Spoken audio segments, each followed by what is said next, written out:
नमस्कार दोस्तों, तो फिर से एक बार स्वागत है आपका मेरे चैनल शशि संग शिक्षा में। तो जैसा कि आप देखते आ रहे हैं कि पिछली कई वीडियोस में मैं लगातार आपको वर्णमाला समझाती आ रही हूँ, क्योंकि वर्णमाला जो है अपने आप में काफ़ी विस्तृत है, मतलब बहुत बड़ी है। अभी भी बहुत सारी छोटी छोटी चीज़ें उसमें रह गई हैं, मगर कोई बात नहीं, मैं वो कराती रहूँगी। तो आज मुझे लगा कि आप लोगों को बहुत दिन से मैं वर्णमाला करा रही हूँ, तो क्यों ना मैं आपको अभ्यास कार्य कराऊँ कि उसकी प्रैक्टिस भी ज़रूरी है।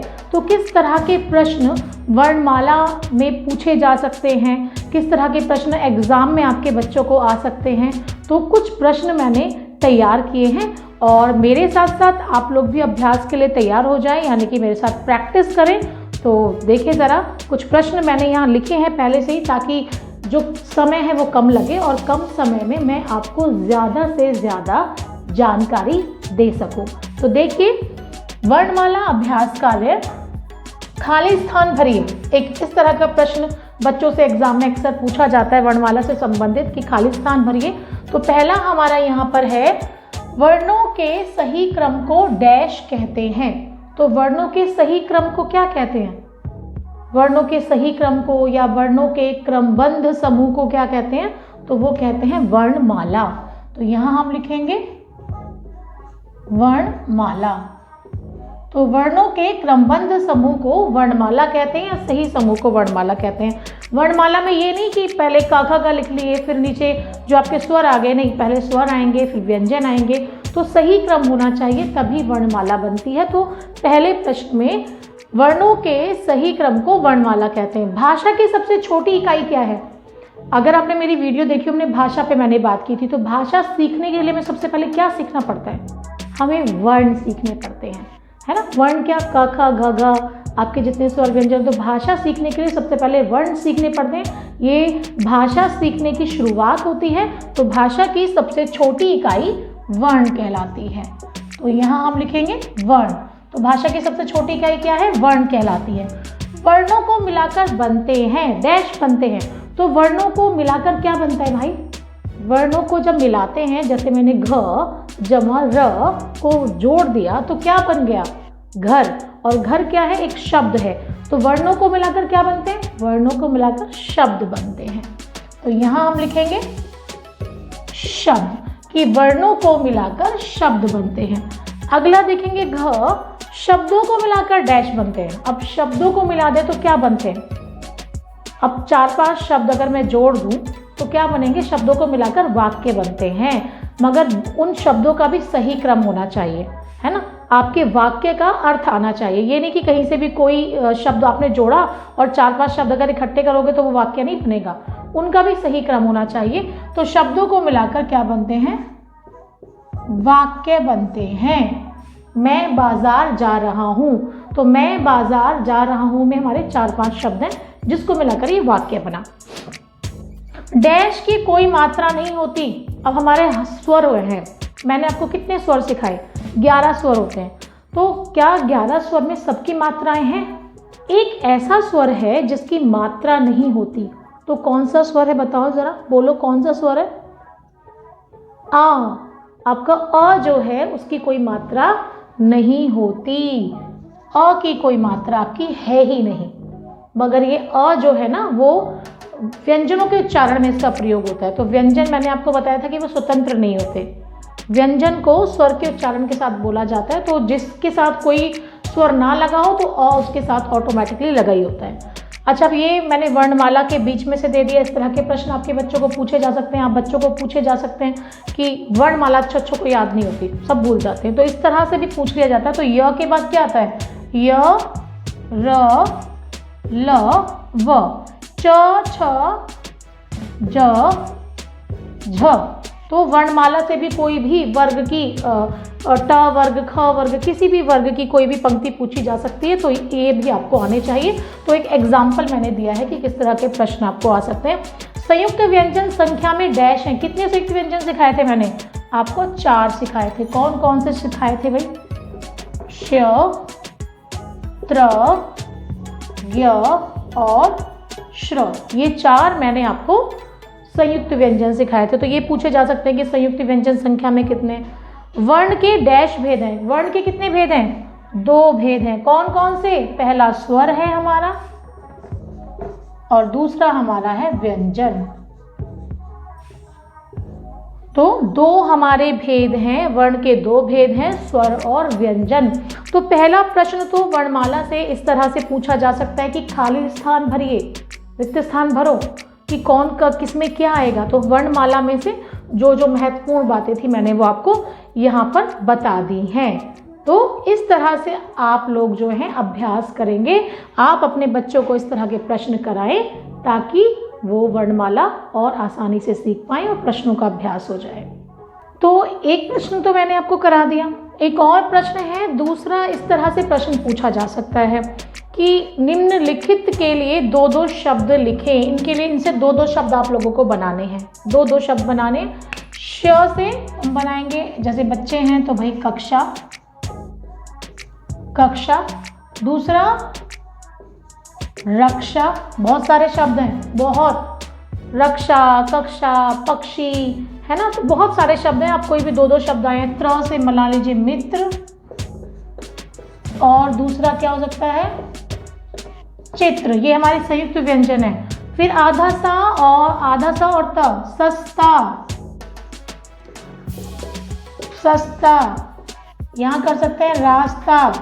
ये हमारा क्या है? आधा सा पूरा सा, ये संयुक्त अक्षर है। क्या? क, आधा क और या, यहाँ करिए क्या, या एक और कर सकते हैं क्योंकि, क्योंकि, है ना। आधा चा और पूरा चा, ये क्या है हमारे? ये द्वित्व व्यंजन मैंने आपको सिखाए थे। तो द्वित्व व्यंजन से 2 शब्द बनाने। यहाँ कर सकते हैं कच्चा, और क्या कर सकते हैं? बच्चा। इसके बाद आधा सा और पूरा सा, ये भी हमारा क्या है? द्वित्व व्यंजन है। तो यहाँ कर सकते हैं हम रस्सी, और क्या कर सकते हैं? रस्सी की जगह और आधा सा पूरा सा से सोचिए, रस्सी, लस्सी। लस्सी पीते हैं आप लोग, तो वही लस्सी।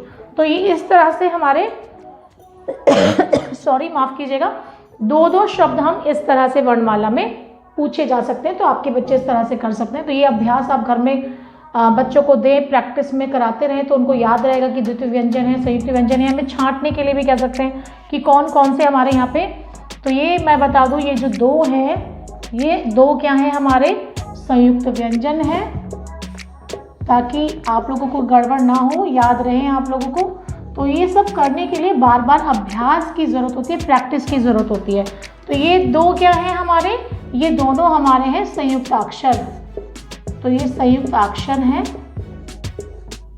और ये जो 2 हैं ये हैं हमारे द्वित्व व्यंजन। तो ये 2 हमारे द्वित्व व्यंजन हैं।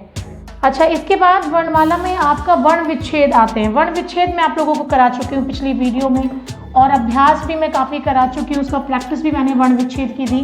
तो जिन्होंने नहीं देखा है कृपया वो मेरी पिछली वीडियो ज़रूर देखें। वर्ण विच्छेद के साथ एक और चीज़ आपको आती है, शब्द बनाइए वर्णों को जोड़कर। एक प्रश्न ये पूछा जाता है कि वर्णों को जोड़कर, ये प्रश्न 3 है हमारा, वर्णों को जोड़कर शब्द बनाइए। इस प्रश्न में क्या आता है? इस प्रश्न में आता है कि यहाँ पे आपको वर्ण विच्छेद दिए होते हैं। जैसे कि मैं यहाँ पे आपको दूं ई जमा म जमा अ जमा ल और जमा ई। तो ये कौन सा शब्द बनेगा? जब तक मैं कुछ लिख रही हूँ ना, आप लोग ज़रा शब्द बनाएं, जोड़े कि क्या बन रहा है ना। आधा त जमा य जमा ओ जमा ह जमा अ जमा र और जमा अ इज इक्वल टू क्या होगा? देखिए ज़रा, क जमा अ जमा छोटा व जमा छोटा ई जमा त जमा अ। ये कौन सा शब्द बनेगा? और एक और दे देती हूँ, कम से कम 4 तो अभ्यास के तौर पे मैं दूँ आपको। तो यहाँ हम आपको देते हैं,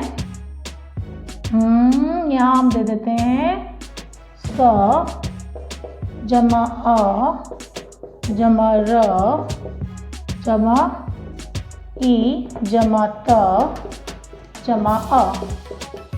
ये देखिए, तो अब इस तरह से एक प्रश्न आता है कि इनको जोड़ के आप शब्द बनाएं। तो यहाँ पे देखो, इसे जोड़ेंगे, छोटा ई है तो हमारा छोटा ई एज इट इज आ जाएगा। पहले स्वर है म, म के बाद ल, और ला पे क्या है हमारा, ला के साथ बड़ी ई, तो पहला है हमारा इमली। दूसरा देखेंगे त हमारा यहाँ आधा है क्योंकि उसके साथ कोई स्वर नहीं लगा, तो त जमा य, तो ये हो गया हमारा ये त्य। कौन सी मात्रा लगी है, ओ की, ह और र, तो ये हो गया हमारा त्योहार। इसके बाद क अ, तो ये हो गया हमारा क। इसके बाद है हमारा व पे हमारी छोटी ई, त कविता। और इसी तरह से नीचे का है स, रा पे छोटी ई है रा के साथ, तो सरिता। तो ये कौन कौन से शब्द हुए हमारे, इमली, त्योहार, कविता और सरिता। तो इस तरह का अभ्यास आप लोग करते रहें और प्रैक्टिस करते रहें। तो वर्णमाला में आप वर्ण, स्वर, व्यंजन याद करें, वर्ण विच्छेद करें, द्वित्व व्यंजन, संयुक्ताक्षर, संयुक्त व्यंजन, तो बहुत सारी चीज़ें हैं। तो आप इनका अभ्यास करते रहें। और आज मैंने आपको अभ्यास कराया है। मुझे उम्मीद है, आशा है कि आप लोगों को मेरा अभ्यास कार्य समझ में आया होगा और आप मेरे साथ साथ ये प्रैक्टिस करते रहेंगे, अपनी हिंदी को सुधारते रहेंगे और अच्छे अंक जो है, अच्छे मार्क्स जो है वो आप प्राप्त करते रहेंगे। तो प्लीज़, अगर आपको मेरा काम, मेरा समझाया हुआ समझ में आ रहा है तो मेरे चैनल को सब्सक्राइब करते रहें, मेरी वीडियोस को लाइक करते रहें। और अगर कुछ सुझाव देना चाहते हैं, कुछ चीज़ें पूछना चाहते हैं, कुछ और जानना चाहते हैं, तो प्लीज़ कमेंट बॉक्स में ज़रूर लिखें। तो अलविदा दोस्तों, मिलेंगे अगली वीडियो में। तो बाय बाय।